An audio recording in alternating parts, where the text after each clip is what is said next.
মাদারীপুরের শেখ মহিদুল ভাই অবশেষে সৌজন্য পেলেন। তো আমরা কিন্তু তার অলরেডি কমিশনের যে এর আগে একটা ইন্টারভিউ ছিল, তো উনি দিয়েছিলেন, এটা অনেক ভাইরাল হয়েছিল। তো মহিদুল ভাইয়ের কাছ থেকে আসলে জানতে চাই তার মানে অভিজ্ঞতাটা। এই যে আজকে যে সৌজন্য পেলেন, আপনি অবশ্যই অনেক খুশি তার সৌজন্যের যে কাগজটা দিয়ে দিছে এ থেকে।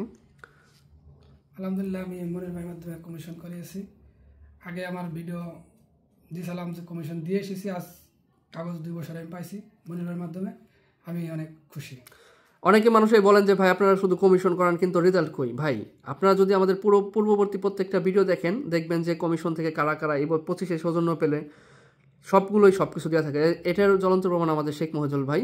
তো তার জন্য সবাই দোয়া করবেন, এবং আশা করি আপনাদের যারা হচ্ছে আজিলো কমিশনকারী এবং আজিলো রিকোয়েস্টটা করছেন, সবাই দ্রুত কমিশন আনবেন, কারো কমিশন না যদি এসে থাকে। এবং হচ্ছে আরেকটি গুরুত্বপূর্ণ তথ্য, সেটি হচ্ছে যে আপনারা অবশ্যই কমিশনের প্রিপারেশন নিয়ে যাবেন, কারণ প্রিপারেশন ব্যতীত আসলে কিছুই হয় না। এটি শেখ মহিদুল ভাইকে 1 ঘন্টা ভরে আমরা মোটামুটি ভালো একটা প্রিপারেশন দিয়েছিলাম এবং সেই অনুযায়ী সে বলতে পেরেছে, যার কারণে সে আজকে সফল।